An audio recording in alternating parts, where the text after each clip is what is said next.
Pernah kebayang nggak? Ondel-ondel jalan-jalan ke luar negeri? Kali ini kita akan bahas kisah super konyol tentang Isolde si ondel-ondel dan sahabatnya seekor ibex gagah yang nyasar ke lembah Ionina cuma buat nyari buah imbu ajaib. Assalamualaikum warahmatullahi wabarakatuh. Sobat semua, jangan lupa untuk like, komen, dan subscribe dulu biar semangat bikin cerita konyol kayak gini makin gede. Bismillahirrohmanirrohim. Segala puji hanya milik Allah, Rob semesta alam, yang udah ngasih kita kesempatan sehat sampai bisa denger cerita gokil ini. Yuk sama-sama tulis sholawat kepada Nabi Muhammad Shallallahu alaihi wasallam dan keluarganya di kolom komentar biar berkah ngalir terus. Sobat semua, jangan lupa selalu bertakwa kepada Allah dimanapun kita berada. Allah berfirman dalam Quran Surat Al-Ankabut ayat 69, dan orang-orang yang berjihad di jalan kami, pasti akan kami tunjukkan kepada mereka jalan-jalan kami. Nah, kisah konyol Isolde dan ibex ini bisa jadi pelajaran. Meski jalannya aneh dan muter-muter, kalau niatnya kuat dan sabar pasti ada petunjuk dari Allah. Tulis juga ya, sobat dari mana asalnya di kolom komentar, biar kita makin akrab.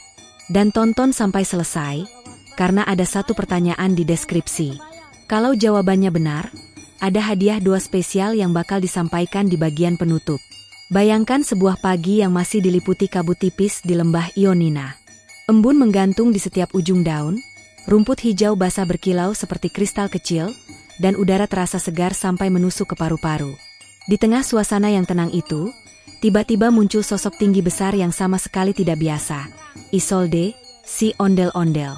Wajahnya besar, bundar, dicat putih menyala dengan riasan mata hitam tebal dan bibir merah menyala.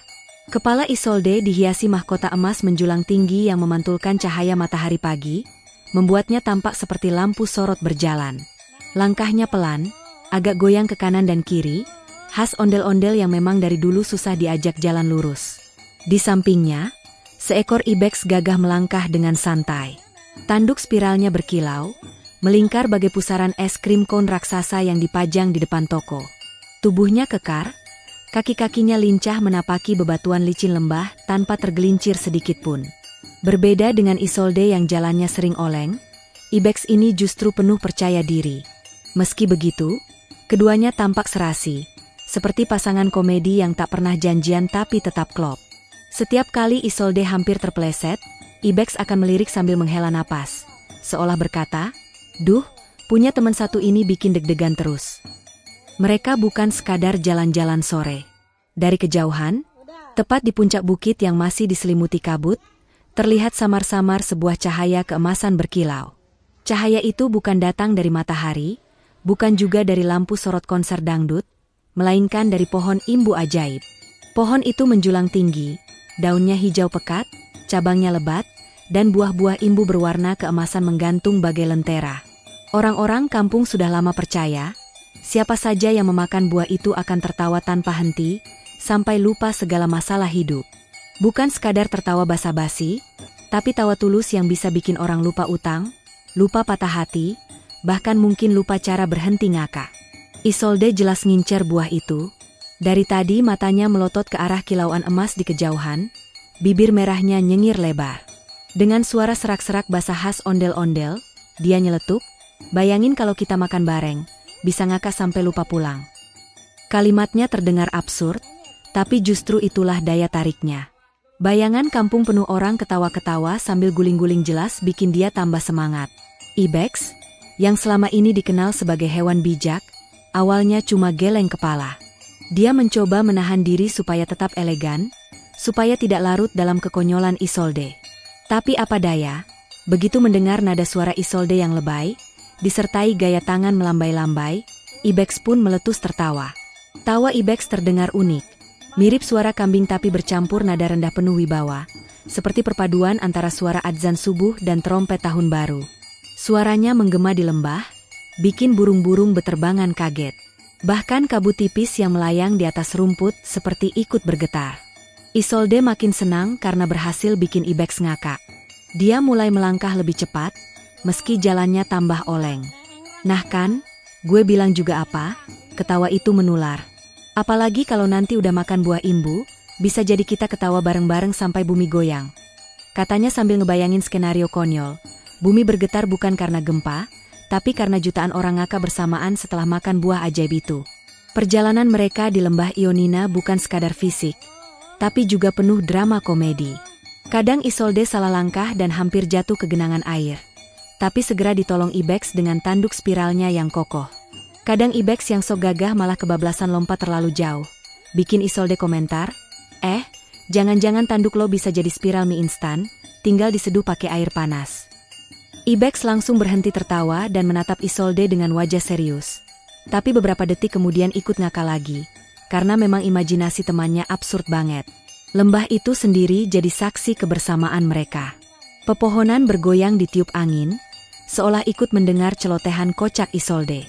Batu-batu besar yang berlumut, biasanya dingin dan bisu, kali ini terasa hangat karena dilalui dua sahabat nyeleneh itu. Sungai kecil yang mengalir di tengah lembah pun memantulkan cahaya matahari, seakan tersenyum menyambut rencana konyol mereka. Setiap kali mereka berhenti sebentar, Isolde selalu mengulang-ulang obsesinya, buah imbu. Dia bahkan udah punya strategi sendiri. Katanya, kalau sampai dapat satu buah, dia nggak mau langsung dimakan.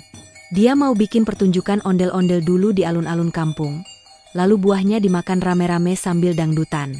Pokoknya semua orang harus ngakak bareng. Jangan ada yang baper, katanya sambil melambai-lambaikan tangannya. Ibex sampai pusing dengar ide itu, tapi tetap setia menemani. Buat Ibex, perjalanan ini sebenarnya lebih dari sekadar buah. Dia merasa ada sesuatu yang lebih dalam, mungkin ujian persahabatan. Tapi karena bersama Isolde, yang selalu menjadikan hal serius jadi bahan komedi, Ibex tak bisa menolak untuk ikut hanyut dalam gelombang kelucuan. Dan begitulah, di pagi berkabut itu, mereka melangkah beriringan. Isolde dengan wajah putih besar dan mahkota emas yang berkilau, Ibex dengan tanduk spiral gagahnya. Tujuan mereka jelas, buah imbu ajaib di puncak bukit. Tapi sepanjang perjalanan, mereka sudah dapat sesuatu yang lebih berharga. Tawa, persahabatan, dan cerita konyol yang bakal dikenang siapa saja yang melihat dua sosok aneh berjalan di lembah Ionina. Jalan di lembah Ionina ternyata jauh lebih menantang daripada yang Isolde bayangkan. Begitu mereka meninggalkan rerumputan datar, jalur berubah jadi bebatuan kasar yang tersusun acak. Seolah ada raksasa iseng yang menumpuk batu seenaknya lalu bilang, silakan lewat kalau berani. Batu-batu itu basah oleh embun dan licin karena lumut, membuat siapapun yang lewat harus hati-hati. Tapi tentu saja, hati-hati bukanlah gaya Isolde. Isolde, dengan tubuh tinggi besarnya, melangkah kaku. Setiap kali kaki kayunya menapak, bunyinya tok-tok-tok seperti drum marching band yang dipukul anak SD. Dari jauh, suara itu bisa bikin orang salah kira sedang ada karnaval. Tapi begitu melihat sumbernya, orang pasti kaget. Bukan parade, melainkan ondel-ondel nyasar di lembah Eropa. Lentera merah yang dibawa Isolde malah bikin suasana tambah absurd. Lentera itu awalnya cuma untuk penerangan kalau malam, tapi Isolde ngotot bawa siang-siang. Katanya, biar dramatis, bro. Kalau ada yang lihat, pasti mereka kira gue artis lagi syuting film horor. Lentera itu goyang ke kiri dan kanan setiap kali Isolde hampir jatuh. Persis kayak penyanyi dangdut goyang di atas panggung. Kadang goyangnya pelan, kadang mendadak cepat kalau Isolde oleng. Dari jauh, lentera itu kelihatan seperti lampu panggung berjalan. Waduh, kalau gue sampai jatuh, bisa viral nih, kata Isolde sambil ngos-ngosan. Ondel-ondel jatuh di lembah berbatu. Judulnya udah clickbait banget. Ibex yang lincah justru tampak menikmati jalur berbatu itu. Kakinya cekatan, melompat dari satu batu ke batu lain dengan gaya yang bisa bikin atlet parkour minder. Tanduk spiralnya berkilau diterpa cahaya matahari tipis yang menembus awan. Setiap kali Ibex mendarat mulus, dia akan melirik Isolde dengan ekspresi sok keren. Seolah berkata, lihat nih, gampang kan? Masa segede lo aja bisa kesusahan? Jangan sok jadi tour guide, deh, celetuk Isolde sambil hampir tergelincir lagi. Lo pikir ini trip wisata? Gue bayar berapa ke lo? Nggak ada kan? Jadi jangan gaya-gayaan. Ibex cuma ketawa kecil. Suaranya mirip kombinasi embusan angin dan suara kambing. Dia lompat lagi ke batu berikutnya, lalu berhenti sejenak sambil menunjuk ke depan dengan tanduknya. Dari kejauhan, samar-samar terlihat kilau emas. Itu bukan matahari, bukan juga lampu mobil yang nyasar ke lembah, melainkan buah imbu ajaib yang menggantung di cabang pohon. Kilau buah itu benar-benar aneh. Warna emasnya berdenyut pelan, seperti lampu disko yang nyala mati. Sesekali kilau itu menembus kabut tipis, bikin lembah seakan berubah jadi panggung konser outdoor. Burung-burung yang terbang di dekat cahaya ikut berputar, seakan sedang dansa mengikuti irama yang hanya mereka dengar. Ya ampun, seru Isolde dengan mata melotot. Buahnya beneran kayak lampu disko. Bro, kalau kampung gue punya ini, tiap malam bisa joget-joget gratis. Nggak perlu nyewa organ tunggal. Ibex mendengus, gue rasa kalau itu dipasang di alun-alun, bukan joget, orang-orang bisa ketawa sampai lupa pulang. Terus besoknya lupa kerja. Bisa keyes satu kampung. Isolde ketawa ngakak sambil hampir jatuh lagi. Lentera merahnya bergoyang lebih liar, nyaris kebanting ke batu. Hahaha, bayangin dong, semua orang ngakak bareng. Kepala desa ngakak, ibu-ibu arisan ngakak, anak-anak sekolah ngakak. Bahkan kambing tetangga lo pun bisa ikut ngakak. Jangan bawa-bawa kambing, kata Ibex datar. Nanti gue tersinggung. Meski saling bercanda, keduanya tetap fokus melangkah maju. Jalan berbatu makin menanjak, udara makin dingin, dan awan gelap mulai berkumpul di atas kepala mereka. Ionina yang tadinya cerah perlahan berubah muram, seolah langit ikut nonton perjalanan absurd mereka. Angin bertiup kencang, membuat lentera merah Isolde semakin goyang, kadang padam sebentar lalu nyala lagi. Dari kejauhan, kilau buah imbu makin jelas, seperti memanggil-manggil, ayo, deketin aku kalau berani. Isolde mulai ngoceh lagi, kali ini lebih dramatis. Kalau gue jatuh di sini, janji ya, lo bikin dokumentasi. Jangan lupa kasih caption. Ondel-ondel berjuang demi buah ngakak, tak gentar meski kaki kayu licin. Ibex berhenti sebentar, menoleh, lalu nyengir. Kalau lo jatuh, gue upload ke internet. Gue kasih judul ondel-ondel dangdut di lembah batu. Dijamin trending. Kurang ajar lo, balas Isolde, tapi ekspresinya tetap senyum lebar. Kilauan buah imbu yang makin terang bikin mereka terus bersemangat. Meski langit mendung, semangat keduanya justru membara. Setiap langkah terasa konyol tapi juga heroik. Isolde, dengan goyangan lentera merah ala dangdutnya, dan Ibex, dengan lompatan parkour profesionalnya, jadi duet paling absurd yang pernah melewati lembah Ionina. Dan meski batu-batu itu seakan mau menjegal mereka, rasa penasaran pada buah imbu membuat keduanya tak berhenti. Karena dalam hati mereka tahu, perjalanan ini bukan sekadar mendekati buah ajaib, tapi juga mendekatkan dua makhluk beda dunia yang dipersatukan oleh satu hal, keinginan untuk ketawa bareng sampai lupa pulang. Begitu mereka sampai di tepi sungai, suasana berubah total. Airnya mengalir deras, suaranya seperti ribuan drum kecil yang dipukul bersamaan. Permukaan sungai berkilau, memantulkan cahaya dari langit Ionina yang mendung, jadi warnanya campur aduk. Abu-abu, biru gelap, kadang-kadang keperakan. Angin membawa percikan air sampai ke wajah Isolde, bikin pipinya basah dan makeup tradisional ondel-ondelnya luntur sedikit. Dari jauh, mungkin orang akan kira ada badut habis nangis di pinggir kali. Wah gawat, gumam Isolde dengan mata melotot. Airnya deras banget. Kalau gue kecebur, bisa langsung hanyut ke Turki kali. Ibex yang berdiri di sampingnya kelihatan santai. Dengan tanduk spiralnya, ia menunjuk sesuatu yang melintang di atas sungai. Jembatan kayu. Tapi bukan sembarang jembatan. Jembatan ini terlihat sekarat sejak lahir. Papan-papannya udah bolong di sana-sini. Talinya terurai seperti benang gigi yang kelamaan dipakai, dan setiap papan tampak berderit meski nggak ada yang nginjak. Lo serius, bro? Isolde langsung mundur 2 langkah. Itu jembatan? Itu mirip rak jemuran yang lupa dirakit. Gimana gue bisa lewat? Ibex nyengir. Ya lewat aja, lah. Masa lo takut? Tadi aja lo bisa ngelewatin batu-batu gede. Masa sama papan kayu doang nyerah? Lah justru itu masalahnya. Isolde panik. Kalau gue lewat, bisa jadi konser dadakan. Papan bunyi krek-krek-krek, gue jatuh, terus air sungai jadi sound system tambahan. Orang-orang bakal kira ada panggung dangdut di sungai. Ibex ketawa ngakak sampai lompat kecil. Waduh, judulnya seru tuh. Ondel-ondel nyebur, sungai bergoyang. Isolde melotot. Jangan bercanda, ini serius. Gue segede gini, bobot segini, jembatan segitu? Wah, bisa jadi headline besok, tragedi ondel-ondel patahkan jembatan rapuh. Tapi karena nggak ada pilihan lain, mereka tetap harus menyeberang. Ibex jalan duluan, dengan langkah ringan, seperti model catwalk di atas runway. Setiap kali kaki kecilnya menginjak papan, bunyinya krek, tapi jembatan tetap bertahan. Ibex noleh ke belakang, tatapannya jelas-jelas mengejek. Tuh kan, gampang. Isolde masih berdiri di ujung, keringat dingin menetes meski angin sungai menusuk. Ya elah, gampang buat lo. Lo kan bobotnya cuma setara 2 karung beras. Gue ini segede truk mini. Setelah tarik napas panjang, Isolde akhirnya nekat. Dia taruh lentera merahnya di gigi biar tangannya bebas, lalu mulai melangkah.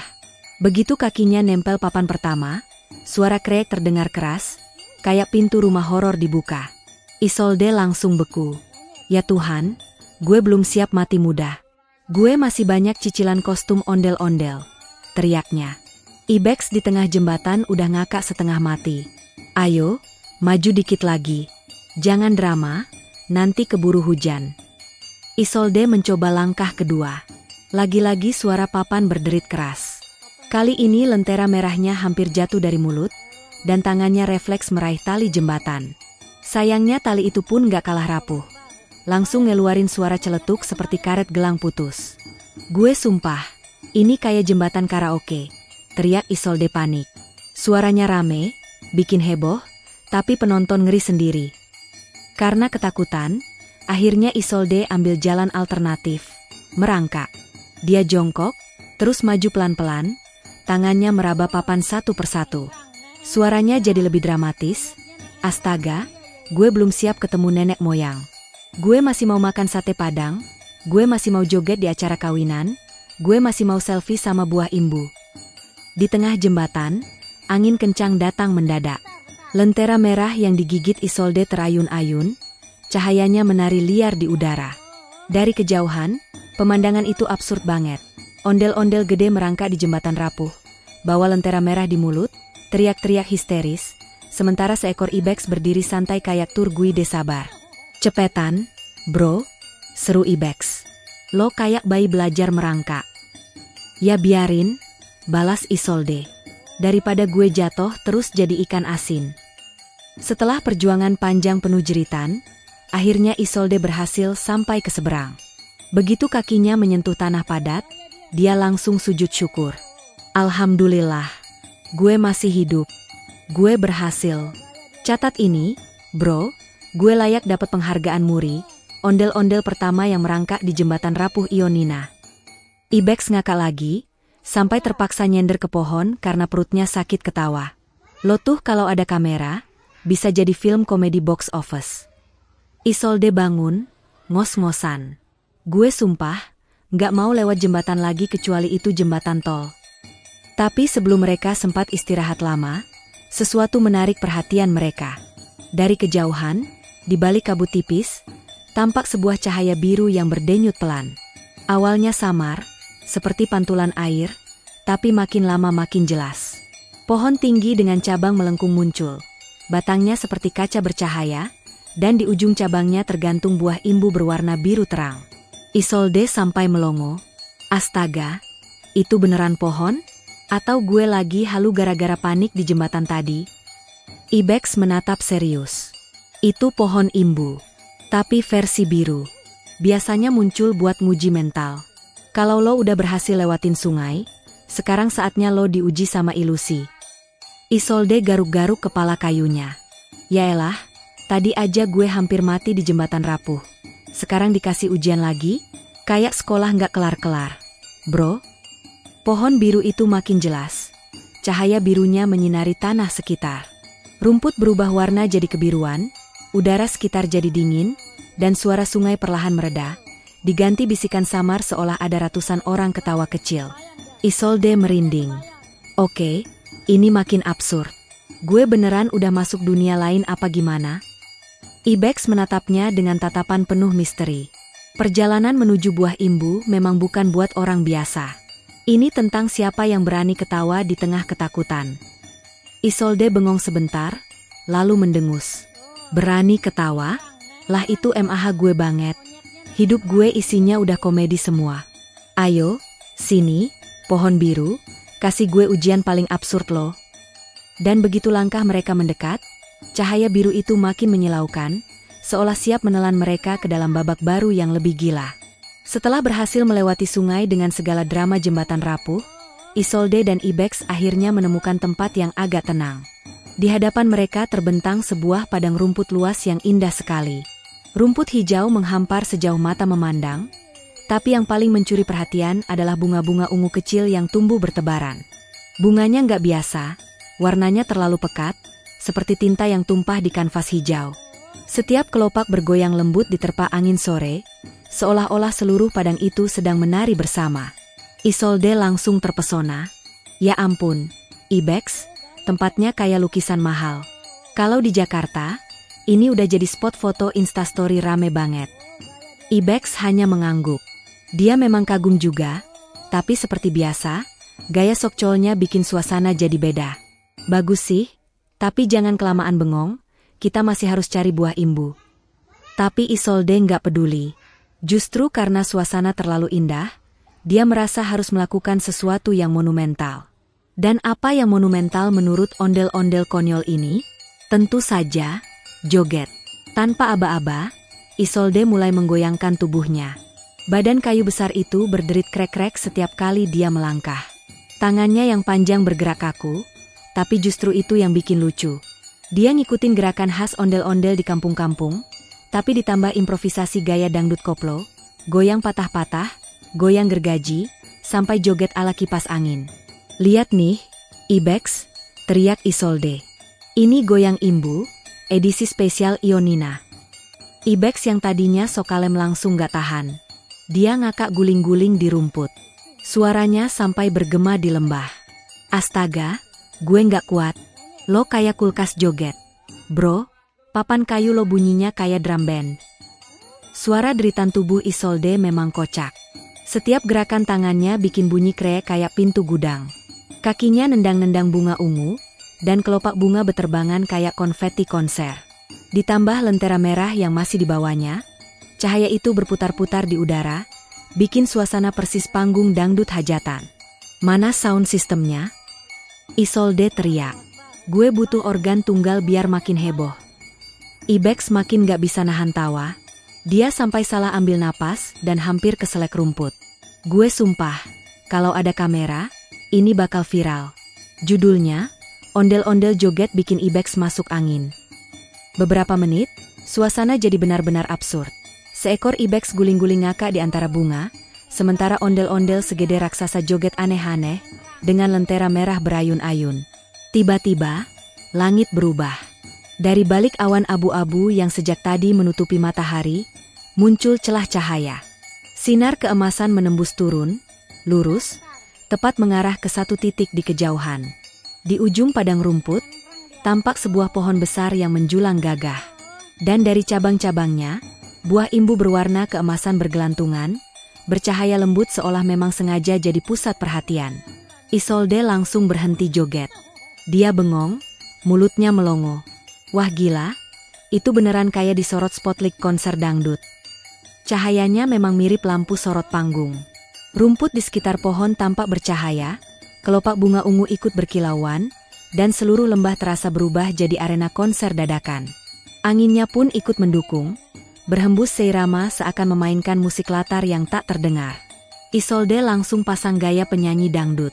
Tangannya diangkat ke atas, badannya bergoyang sedikit, lalu teriak, "Selamat malam, Ionina AA."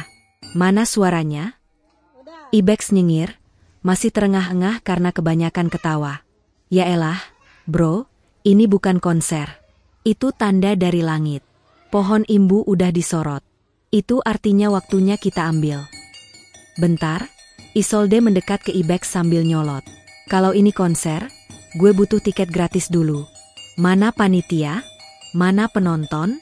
Jangan-jangan ini jebakan? Ibex langsung nyeletuk dengan nada kocak. Udahlah, yuk buruan sebelum lampunya mati listrik. Isolde melotot. Waduh bener juga. Jangan sampai gue udah joget-joget. Tiba-tiba lampu padam kayak hajatan keabisan genset. Malu banget tuh. Mereka berdua akhirnya duduk sebentar, istirahat di antara bunga ungu, sambil menatap pohon bercahaya di kejauhan. Tapi meski suasana kelihatan tenang, ada perasaan aneh yang gak bisa mereka abaikan. Isolde berbisik, Ibex, lo sadar gak? Kenapa setiap kali kita mau deket buah imbu, selalu ada drama? Tadi sungai, sekarang padang rumput jadi panggung dangdut. Jangan-jangan nanti di pohon ada ujian lagi. Ibex mendengus. Ya jelaslah. Kalau gampang, semua orang udah punya buah imbu. Mungkin aja di sana kita harus. Apa ya? Battle joget lawan roh pohon. Isolde tepuk jidatnya sendiri. Ya ampun, gue aja udah ngos-ngosan joget tadi. Kalau harus battle lagi, bisa ambruk nih badan kayu gue. Tapi meskipun begitu, hatinya berbunga-bunga. Ada perasaan semangat luar biasa, karena pohon imbu itu udah kelihatan jelas. Sinar langit makin terang, bikin buah-buah emas di cabang berkilau. Setiap kali cahaya bergeser, seolah-olah buah itu mengedip nakal ke arah mereka, ngajak main petak umpet. Isolde berdiri lagi, tangannya berkacak pinggang.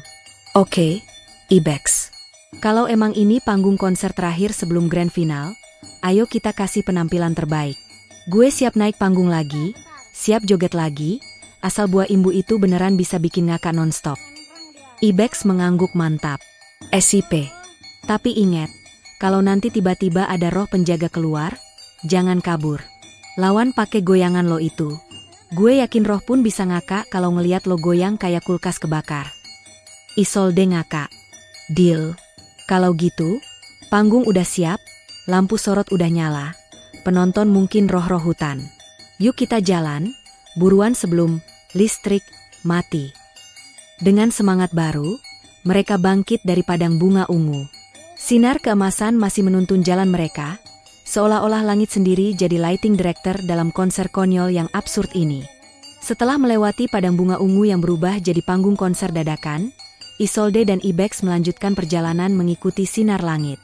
Cahaya keemasan itu bergerak perlahan, seperti sinyal laser dari surga, menuntun mereka melewati bebatuan besar, semak belukar, sampai ke kaki tebing tinggi yang menjulang angkuh di ujung lembah Ionina. Di sana, tersembunyi sebuah mulut gua. Dari luar kelihatan biasa saja, sekadar lubang gelap di batu abu-abu. Tapi begitu mereka mendekat, Isolde bisa merasakan hawa aneh keluar dari dalamnya. Udara lebih dingin, dan ada suara samar-samar seperti bisikan atau mungkin tawa kecil yang menggema. Isolde merinding. Bro, ini gua apa studio horor? Kok gue ngerasa kayak mau masuk rumah hantu di pasar malam? Ibex melangkah maju tanpa ragu. Tenang, ini pasti tempat penyimpanan buah imbu. Kalau suara-suara itu bikin lo takut, anggap aja sound effect bonus. Isolde mendelik. Bonus kepala lo. Kalau tiba-tiba ada hantu ketawa ngakak, gue kabur duluan. Lo urus sendiri buah imbunya. Meski mulutnya protes, hati Isolde penuh rasa penasaran. Apalagi cahaya kristal yang menempel di dinding pintu gua, memantul ke tanduk spiral Ibex, bikin pemandangan luar biasa. Tanduk itu bercahaya, berkilau bagai lampu neon klub malam, seolah memberi mereka penerangan pribadi. Wah gila, tanduk lo kayak lampu disco portable. Seru Isolde sambil kagum. Ibex mendengus. Ya iyalah, ini edisi premium. Kalau mau nyewa buat hajatan juga bisa. Akhirnya Isolde naik ke punggung Ibex. Dengan tubuhnya yang besar, Isolde agak kesulitan duduk tegak. Tapi entah kenapa pemandangan itu justru epik. Ondel-ondel raksasa dengan hiasan kepala emas. Ditambah Ibex bertanduk bercahaya, pelan-pelan masuk ke gua batu seperti pahlawan dalam film fantasi campur komedi. Begitu masuk, suasana langsung berubah. Cahaya alami dari luar menghilang, digantikan oleh kilau kristal di dalam gua. Kristal itu tumbuh dari dinding, dari langit-langit, bahkan dari lantai. Warna-warni, biru, ungu, hijau, dan emas.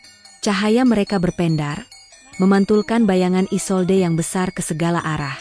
Kadang bayangan itu terlihat menyeramkan, kadang malah kocak karena bentuk wajah kayu Isolde jadi distorsi di dinding. Isolde melihat bayangannya sendiri yang tampak aneh lalu nyeletuk. Waduh, Kalau begini gue kayak badut alien lagi syuting film horor komedi. Ibex ngakak kecil. Ya udah, jangan lihat bayangan. Fokus ke buah. Semakin dalam mereka melangkah, semakin jelas aroma manis yang menguar dari dalam gua. Baunya aneh, campuran permen kapas, durian, sama es teh manis. Isolde langsung ngiler. Astaga, baunya bikin lapar. Kalau buahnya beneran bisa bikin ngakak nonstop, jangan-jangan ini juga bisa bikin kenyang nonstop. Dan benar saja.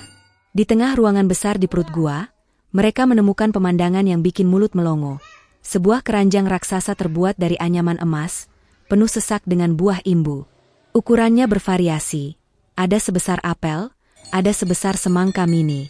Warnanya pun berkilau, ada yang emas, ada yang biru, bahkan ada yang bercahaya ungu. Semuanya tanpa hidup, berdenyut pelan seolah buah itu bernapas. Isolde langsung turun dari punggung Ibex, berlari ke keranjang. Dia jongkok, matanya berbinar-binar. Ya ampun, ini surganya buah komedi. Kalau kampung kita makan rame-rame. Sumpah, kampung bisa berubah jadi acara stand-up komedi 24 jam non-stop.